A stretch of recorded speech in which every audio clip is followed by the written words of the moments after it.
Just a short flight away. We're getting some feedback there, I think. I think all the dogs in the neighborhood are coming very quickly. Oh, I'm a little bit hot too. Yeah.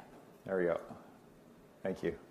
Coming out of Halifax, I felt it was a good opportunity to get together as two provinces, bilaterals, to have a good, wholesome conversation about common issues that face both coasts of our beautiful country. So, welcome, sir. It's an honor to have you here. I've had a great day, great meetings, and some really good lessons learned from me. And I hope that's been reciprocated of things that we've been doing out here out east that could be done differently out west, and vice versa. Yeah, thanks so much, Premier Furey, and Newfoundlanders and Labradorians for the kind welcome to your beautiful province. It's a real pleasure to be here, and I've been enjoying my time, my staff as well, with the staff of the province of Newfoundland, talking about the common issues that we share. We're coastal provinces. We have significant energy resources and potential. We have a shared interest in the growing hydrogen sector in particular, and low-carbon energy future generally. I had the opportunity to visit the beautiful renewable diesel refinery that's underway just up the road here on the site of an old oil refinery.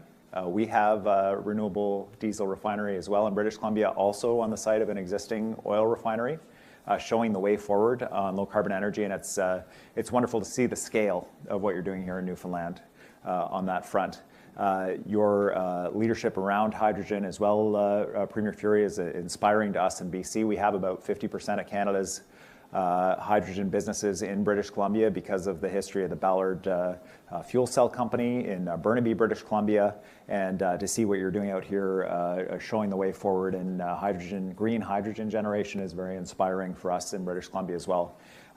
We have talked about a lot of different issues, everything from our shared issues around housing and healthcare to hear the perspective of a doctor here in Newfoundland, and the steps you're taking, especially around our shared challenge of healthcare for rural and remote communities, has been very helpful for me. Issues of mental health and addiction, issues of housing, and so much more that we share in common across the country. So today we have the opportunity to sign an agreement together of a commitment to work together, in particular on clean energy and specifically in relation to hydrogen.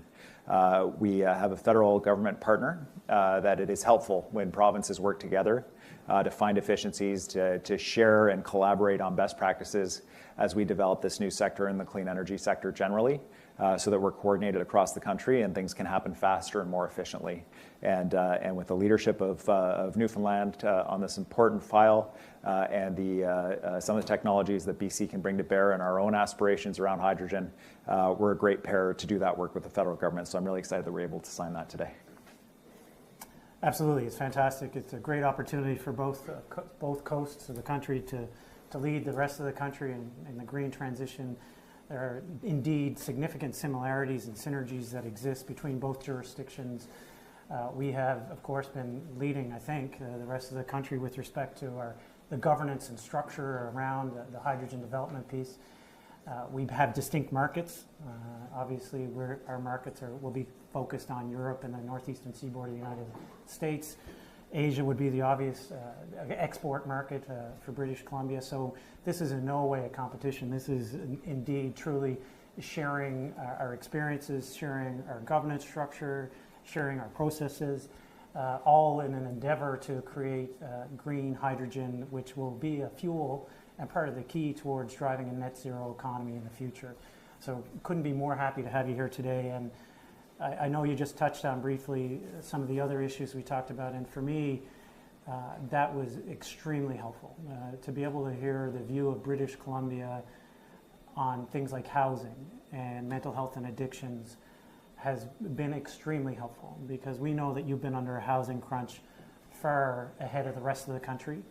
It started out west and has indeed moved east, and we are experiencing that here today. So to hear from you what has worked, and I would argue, more importantly perhaps, what hasn't worked, is something that we will certainly take to heart and use as we develop our policy tools to help address both affordable housing and making housing affordable for all Newfoundlanders and Labradorians. So maybe now we'll sign that. We'll sign it? Yeah, absolutely. Sure. Good. I think this states that I'm taking, oh, you want to do questions first? Oh, Okay, questions there you go. first? Just want to get this man's autograph on the bottom line. Yeah, I think it, I seem too eager there. yeah. Yeah. Oh, no, they're going to run it from you. Sure. Sorry, just Yeah. a reminder for media in the room, please use that mic so our friends in BC can hear. Are we line up or just scrum around it? Yeah, just go right for it.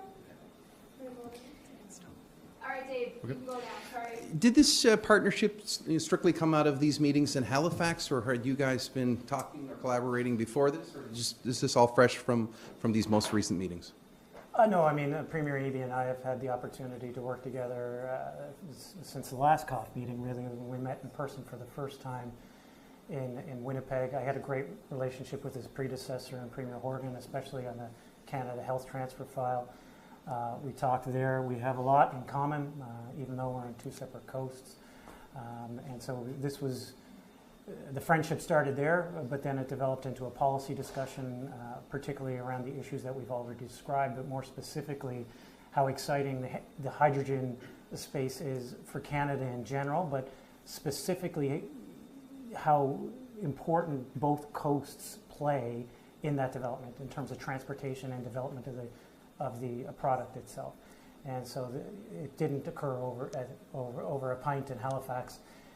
This has been a relationship that's been ongoing for the better part of 6 to 8 months, and certainly welcome to have him here today. Premier Eby, are you having similar discussions with Nova Scotia or working towards a similar kind of agreement as they also are developing the green hydrogen sector? The discussions that we've had to date are on this area have been particularly focused with Newfoundland and Labrador, and the reason for that is we have a shared backdrop of a couple key elements. One is we've specifically identified this sector as one that we want to pursue. The second is that we have an abundance of clean energy and clean energy generation opportunities, including wind energy. It's important for our carbon targets that when we're generating hydrogen that it either comes from wind or solar or some other clean energy, or it comes from our clean hydroelectric grid. And there's a complementary nature of both the countries that we're targeting, so that Canada can target both Europe and Asia, but also our approach to this. There's lots for us to learn from Newfoundland about the specific use of Crown land, how you put those proposals forward, how interest was generated from the particular companies. We've taken a slightly different approach to date in British Columbia, but I think there's much we can learn from what's been done here in Newfoundland. And for our part, we have significant hydrogen using technologies related to fuel cells, medium-duty equipment, and so on that we think we can bring to the table in our discussions with Newfoundland, and that they can help and we can help support each other's industries to grow across Canada, benefiting the whole nation. So the conversation has really been focused with Newfoundland, but we're encouraging. We think that there is a very significant international market for hydrogen developing, and that it will take all comers who are able to generate that green hydrogen that we need. You mentioned the grid. So the coal-powered grid in Nova Scotia might make it distinctive from this one. Do you mind using the microphone? Sorry, you mentioned the grid there. Nova Scotia trying to develop the same industry but having a coal-powered electricity grid. That makes it perhaps different than dealing with Newfoundland? Well, there are opportunities for hydrogen production, green hydrogen production, where as the Newfoundland model is followed, where the companies are generating their own power from wind, for example. In British Columbia, the proposals have generally been in relation to companies plugging into our grid, which is a clean energy grid. The companies that are seeking to buy from and produce in British Columbia are looking for green hydrogen. It matters to them because they need it to decarbonize their operations. It's not as effective for their carbon credit system or for their social governance goals that they have to be using either gray hydrogen or hydrogen produced through carbon intensive fuel electrical generation. So they're looking for green hydrogen from us, and that's what we're seeking to produce. And Alex, that's what we've heard worldwide, in all our travels to Europe and in meeting with potential partners in Asia. People are definitively focused on green hydrogen. They see any other hydrogen as a path to green hydrogen, but when they're looking at long-term partnerships and investment horizons of decades, they want to ensure that they're able to achieve the green hydrogen and really, truly hit net zero in a carbon neutral economy. So I think that makes British Columbia different, it makes Newfoundland and Labrador different, and it is an added advantage, and it's something that we shouldn't shy away from. Again, it's not a competitive space. We hope that Nova Scotia is able to get to a green grid very quickly and have a green energy supply that they can produce green hydrogen from, because there will be plenty to go around. But I think in these early stages of this new technology and this new fuel source, Newfoundland and Labrador and British Columbia find themselves in a distinctly advantageous position. If there are any more questions in the room, please use the microphone provided and state your name and outlet. Hi, Richard Duggan here from VOCM News. Premier Furey, is there anything specific that came out of these conversations with BC that you think we should be doing here in Newfoundland and Labrador? Well, again, Ricky, we had some great conversations, especially on British Columbia's experience with housing and people who are challenged from a housing perspective and mental health and addictions issues. I think we all know that British Columbia, when we talk about mental health and addictions issues, for example, all the evidence is coming from, everybody's head turns towards British Columbia as a leader in that space. And you can't become a leader in that space without having evidence and without along the way making mistakes. And so some of the conversations that we had will really help shape our policy around mental health and addictions and how we're investing money and creating policies to help those who struggle with mental health and addictions. But also that same logic and that same strategy, that strategic lens, can be applied to housing. British Columbia has been under a housing crunch for quite some time. It's a newer concept, if you will, for Newfoundlanders and Labradorians.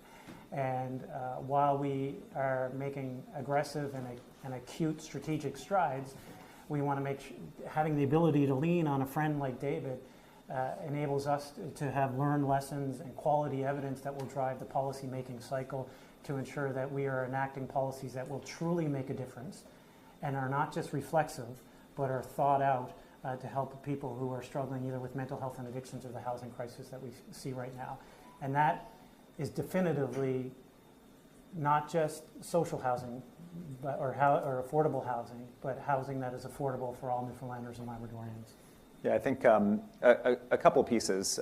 First of all, the housing crisis is national in nature. And we were in Nova Scotia just a few days ago. We saw all the tents. I went to law school in Nova Scotia. I don't remember seeing tents there in this way before. In British Columbia, certainly we have encampments as well. We just introduced legislation, as a matter of fact, around to assist the court in deciding when encampments can be decamped. One of the key topics of conversation and what I wanted to share with Andrew was around encampments, how challenging that issue can be. And in particular, mistakes that we made early on. So we had an encampment in Victoria during COVID that we took the encampment and we moved the encampment directly into a hotel using a housing first model on a long-term lease. When we did that, we didn't know all of the people we were moving in. We didn't know their backgrounds, what their needs were. The key goal was to get them inside first, and then we would do that work second.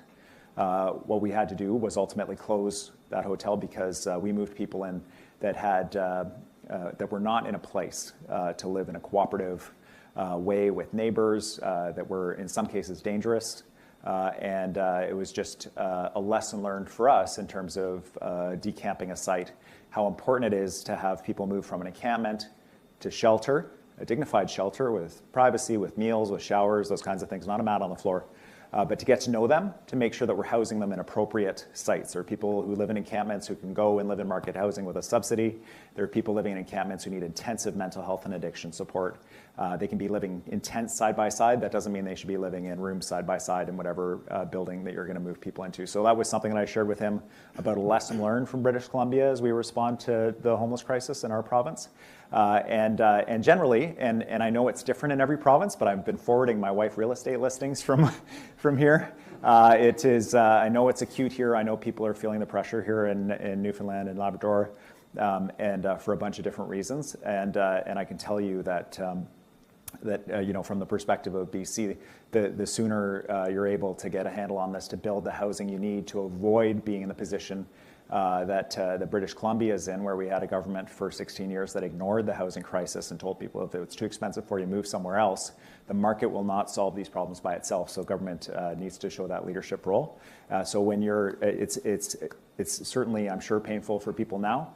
It can get worse, and the leadership that Andrew and his team are showing on this in the early stages to support them in doing that work early on to get that housing built, to make sure you're responsive to population growth before it really gets underway, and to make sure you're building those homes that people need. I just add one thing, Rick. What I took in particular, in addition to his wife wanting to move here, was also a doctor by the way. Family doctor, yeah, easy. Was, you know, some of these terms are fairly new for Newfoundlanders and Labradorians in general, and like things like shelters. And I know that there has been a push to get people directly from tents or housing challenged situations directly into Newfoundland and Labrador housing. And one of the lessons learned, I think, is that shelters from British Columbia, that shelters can play and need to play an important role in ensuring that, first of all, that they have somewhere to stay, and they have and it's not just a mat on the floor, but they have somewhere to stay that's safe and gets them out of the elements, but also allows for the system to know who they are and to know what their often complex needs are, so that we can develop the units that are appropriate for them. I think it's too simplistic just to say that a displaced person equals a new unit. I think that there is a continuum that, although we would like and we need to see everybody get to the end, there is still a continuum that often needs to exist so that we can ensure that we are meeting the needs of the people that are most vulnerable. We have time for one or two questions in the room before we go to the phone line. And a reminder for reporters on the phone to please press *1 to enter the queue. Go ahead. Hi, Juanita Mercer with The Telegram. You talked earlier about conversations you've had about things you have in common. I know BC just got pay transparency in effect there. It's a conversation we're having here as well. I'm wondering if that topic came up, and if so, was there any sort of learnings there that you discussed? We didn't discuss that specifically, but when we were developing our approach to pay equity and transparency, which are two different things, as you know, we certainly looked to BC as an example across the country, and that work, as you know, is ongoing with extensive consultation with stakeholders to ensure that we get it right.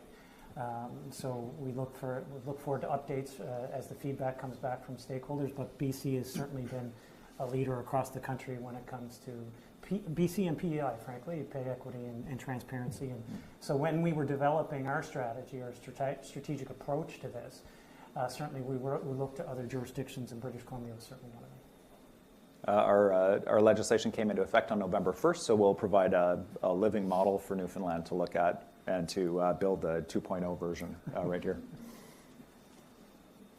Hi, Mike Moore with CBC News. This question stems, I guess, from the Premier's meeting at Halifax, and it's about legislation, and I'm sure you both can answer. It's about housing.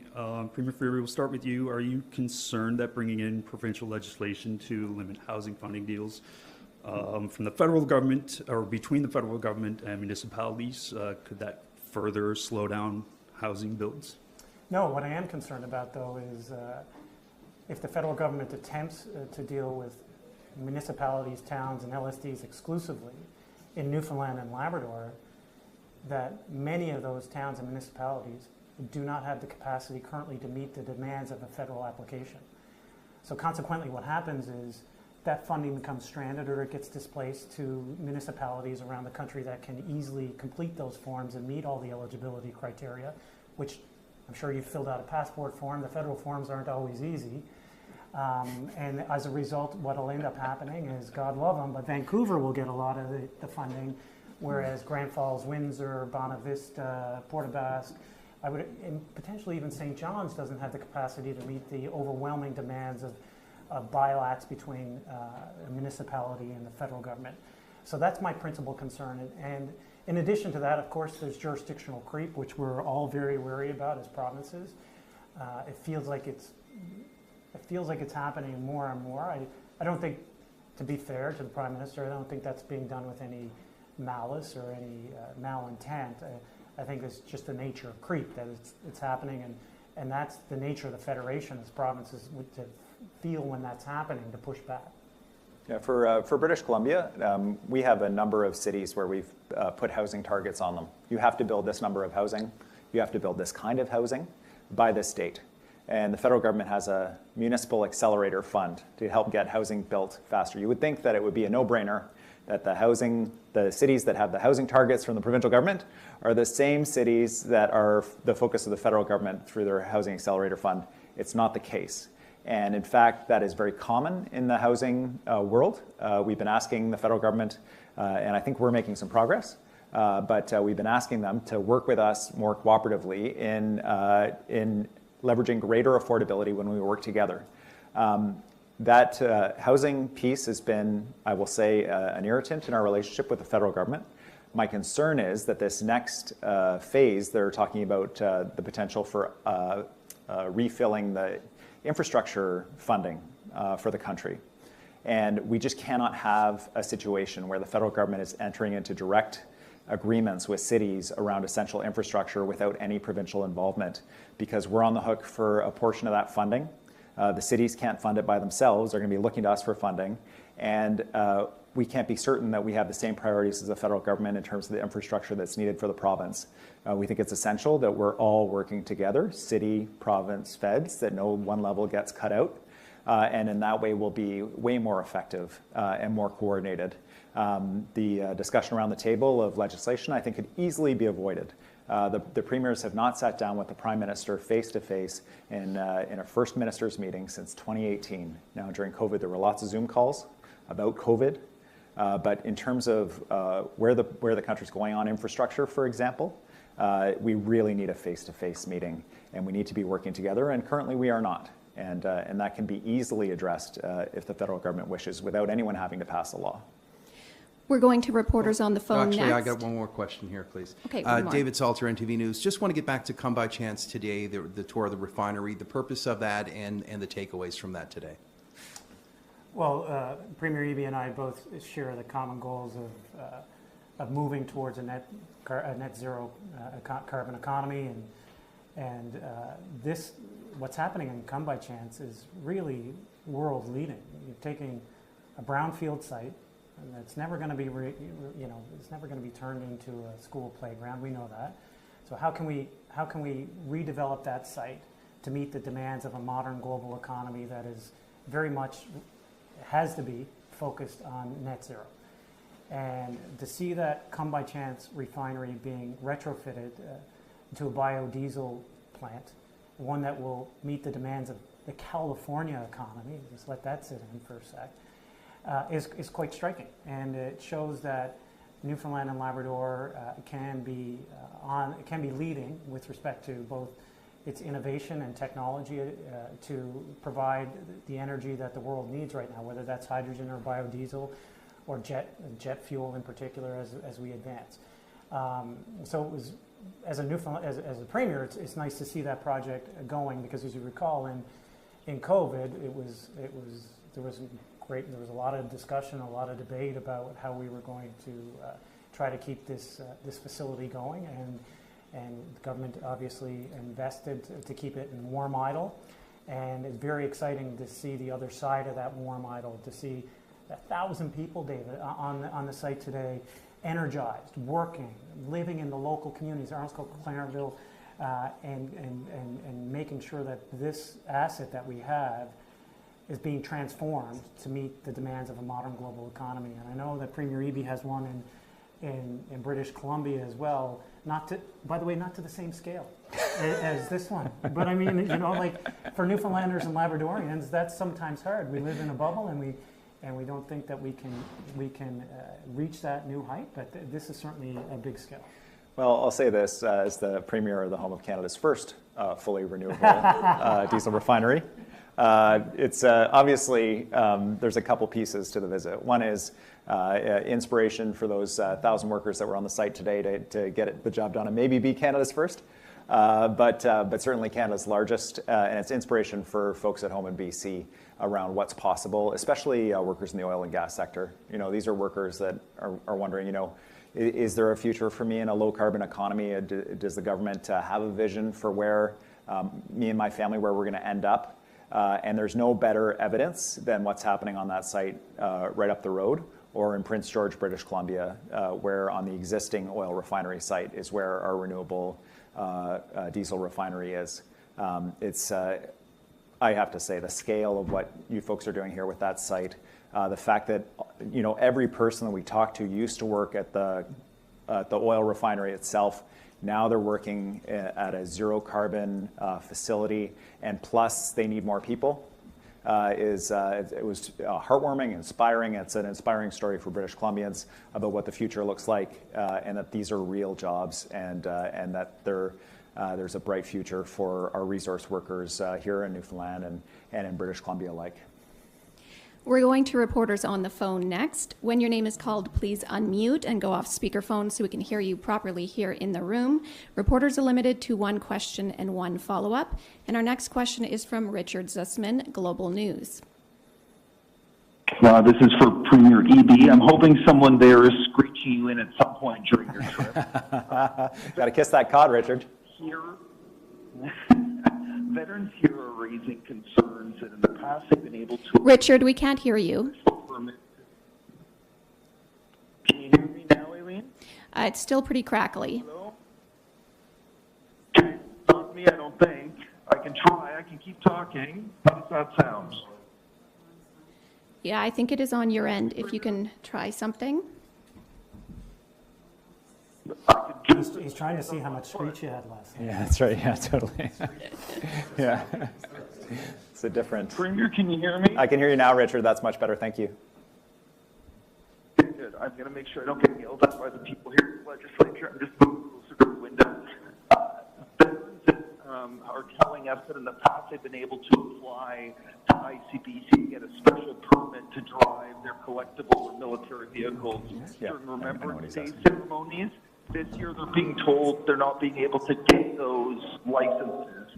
Are you going to speak to ICBC to ensure that these veterans can drive their vehicles during Remembrance Day on Saturday? Thanks, Richard, for the question. You know, obviously, for British Columbians all across the province, including at ICBC, honoring and respecting our veterans on Remembrance Day is critically important. Clearly, there has been a mistake at ICBC. We have talked to them. I am confident that they are going to fix this issue. My apologies on behalf of the province to any veterans that have been inconvenienced by this at all. And ICBC will get it sorted out, and we'll make sure we're in good shape for Remembrance Day. Richard, do you have a follow-up? You mentioned the legislation that was introduced yesterday around ensuring there are alternative housing options for people that move from encampments. There are tents being moved from Crown Park now, but the original area is still intact. Do you believe this legislation will allow, finally, for the city of Vancouver to move into Crown Park and that encampment? Okay, Richard, I missed most of that, but I caught the general theme, but I... Richard, we're going to go to the next person, and then we'll come back to you, okay? Our next question is from Katie DeRosa, Vancouver Sun. Hi, Premier. You had mentioned the Housing Accelerator funding. Several Metro Vancouver municipalities are unclear on whether they're going to get that funding because of the Minister Fraser's letter expressing concern about the development cost charges. The legislation introduced today by Housing Minister Caroline. Katie, we're having difficulties again. If you can just hold for 30 seconds, we're trying to find another way to dial in. Okay. Marconi is just, Yeah, right. Yeah, we need to go up Signal Hill. That's right. We have a different definition of screech in British Columbia. Can I jump in with that one while this is... Yeah, while that's happening, this stuff. Yeah, go ahead. Go ahead. Premier, the North Pine Foundation announced funding for Team Broken Earth today. I know you've long since handed the reins over there, but can you talk maybe about what it means to you to see that organization working in Newfoundland, and if you could have imagined that when you founded it? Oh, wow. That's an emotional question for sure. I wasn't expecting that.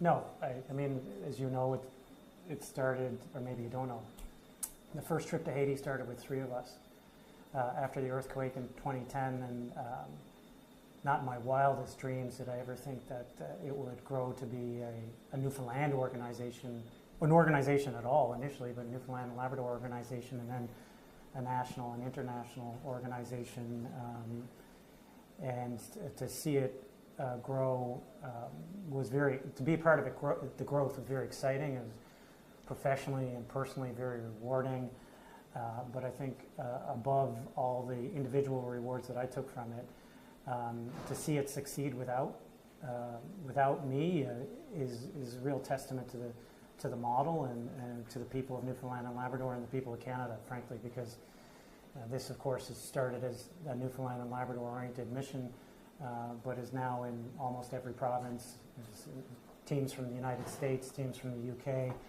not just in Haiti anymore, Guatemala, Bangladesh, Ethiopia.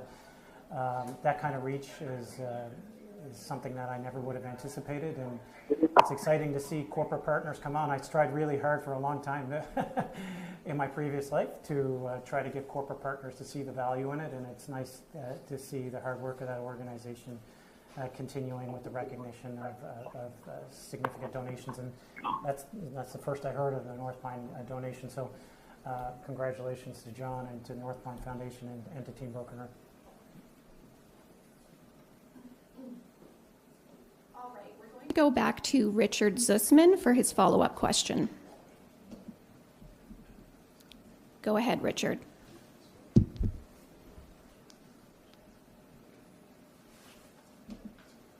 Let's go for it. You can hear me okay, Premier? Yes, thank you, Richard. Okay. So the legislation was introduced yesterday. What impacts will it have on the permanent encampment at Crab Park? We know that crews are going in to move out some of the tents now, but do you believe that legislation will allow the city to remove the more permanent encampment in Crab Park?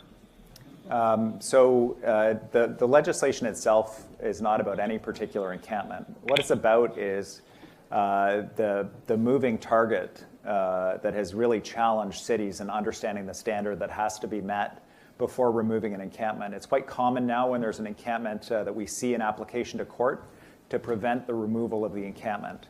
The courts have been, rightly I think, recognizing that just moving people around doesn't solve the problem and actually is an affront to their rights, that they have a right to basic shelter, and if the government can't provide it, they should be able to put up a tent overnight. What's been happening is we've seen a shift in the decisions from the court, an increasing expectation of the ability of cities in situations of facing an encampment to know everybody who's in the tents, to know what their unique needs are, to be able to meet those needs potentially in different kinds of housing before they can get the order to remove the encampment. What our experience has been in British Columbia is that 2 things. One is the need to have people in a stable environment where social workers and others can meet with them to understand what their actual needs are so they can be met by the housing that they get moved into. Can't be done in an active encampment. It's not safe, and when social workers go in with police, people won't talk with them. So they need to go into a structured environment like a well-managed and dignified shelter where we can get to know them and then get them into housing. The other thing is you can create a perverse incentive, which is we have had advocates tell people if they want to get housing, they should go to an encampment rather than go to a shelter. That is obviously counter to all of our efforts. We want people to go to shelter. We want to get to know them. We want to get them from shelter into housing. And so this legislation tells cities this is the standard. This is a complicated set of goals for this legislation, but it's all about more predictable system for a very serious problem we have in British Columbia and other provinces across Canada of these encampments that have been showing up due to the housing crisis. Our next question is from Katie DeRosa, Vancouver Sun. Hi, Premier. Hopefully you can hear me okay. Just in light of the tripling of the Metro Vancouver development cost charges, why did the legislation introduced today not set some sort of formula that standardizes across the province what kind of fees can be charged for developers for both the DCCs and community amenity contributions? And also, are you worried that your ideas about the legislation that would require the province to be involved in this federal housing funding, is that going to further jeopardize the housing accelerator funding that mayors are still not sure if they're going to get? So there's a couple layers there, Katie. I'll take them in turn. So first of all, in terms of the new law, one of the things that's really held up the delivery of housing is what appear to be increasingly complex and intractable negotiations between someone who wants to build housing and apartments, affordable housing, sewer systems, you name it. It's not a bad thing. Not transparent. If you're planning on building a development, you don't know going in what you're going to, it's empty. And so what we need is transparency and predictability around these costs, and we need people to know going in what they're going to have to pay in order to develop a multi-unit building, for example. This is incredibly important. Development has to pay for but it can't be case-by-case negotiated over many years. We're in a crisis. It needs to happen faster. In terms of the discussion, I guess, the public discussion that's been happening between the federal housing minister and Metro Vancouver about their development cost charges, I thought the federal minister's proposal was a good one for Metro to take a year, given the state of the housing market and interest rates right now, before imposing any new charges, and work it out with the federal government and make sure that they can access that accelerator funding. But we'll continue to work with the affected cities and Metro Vancouver to try to find a way forward with the federal government on this. That accelerator funding is important for cities to build the infrastructure we need to get housing and address the affordability challenge that people looking for a decent home are facing right now. Katie, do you have a follow-up? Yes, and I just wanted to ask about October jobs numbers that show that BC now has the highest wages in the country, but jobs critic Todd Stone said a lot of these wage increases are as a result of a boost in the taxpayer-funded public sector, and that job growth in the public sector or private sector has flatlined. How do you respond to this? Yeah, the British Columbia was a province where people saw low and declining wages under the previous government. Under that government, they introduced something called the training wage, which was a wage that was actually below minimum wage. And we had the lowest minimum wage in the country. We had people working minimum wage jobs going to food banks. And frankly, we still have too many people in our province that have to go to food banks. Wages need to come up. We're proud of being first in Canada for wages. We have one of the highest, if not the highest, minimum wage in Canada.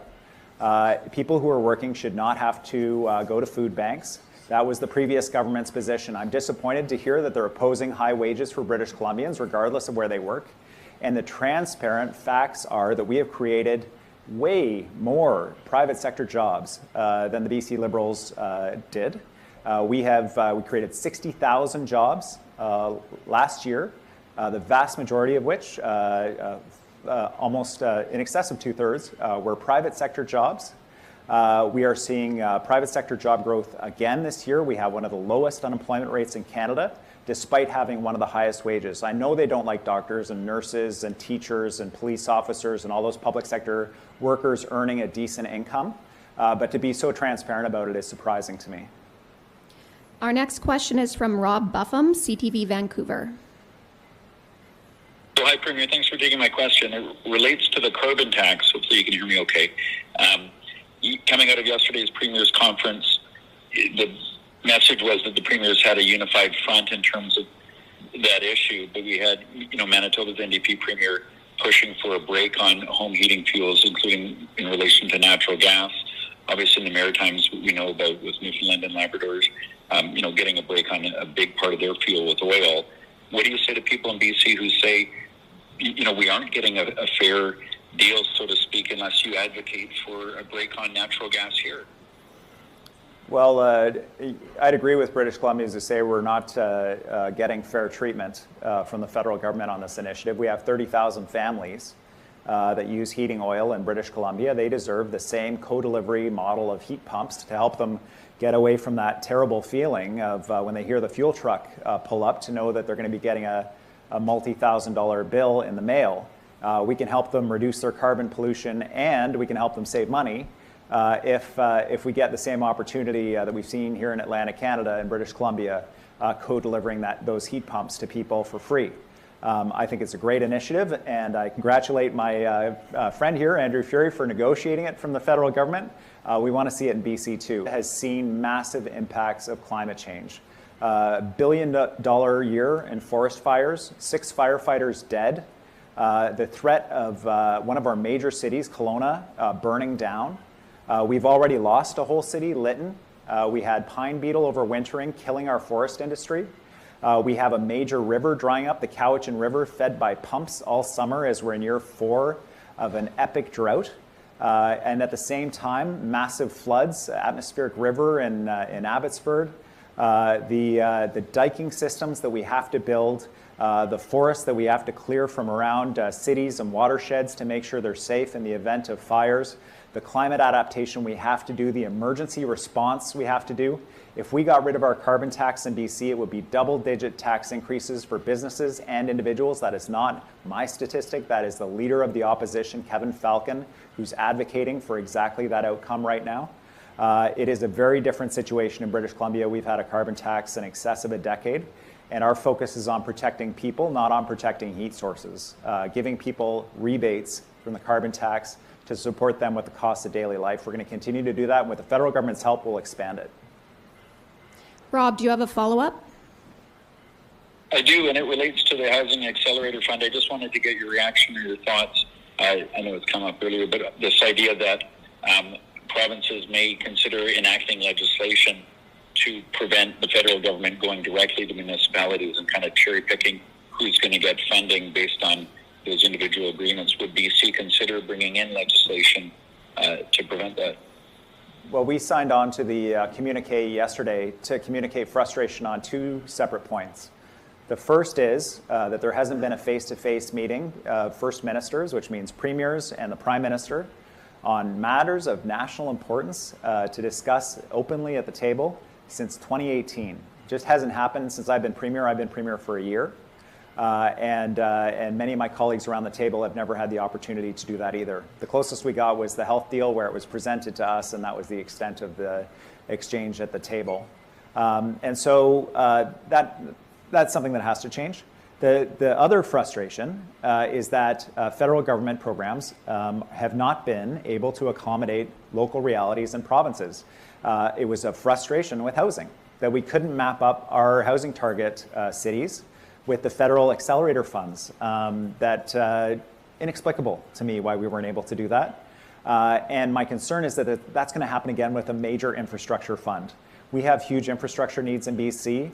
We have key projects we've been advocating for with the federal government. It will not be a surprise to them, but I sure don't want to wake up some morning and see a headline in the newspaper that federal government minister, the Prime Minister, has been out in BC announcing an infrastructure project that we have to pay a third of or more that's not on our priority list. We have to work together on this stuff, and I don't believe there's any need to pass a law. We just need the federal government to engage at the table. But if necessary, then we are prepared to do that, and the reason for it is quite straightforward. We need to protect British Columbians' interests and encourage the federal government to work with us on that. That's all the time we have today. Thanks for joining. Do we get to sign it?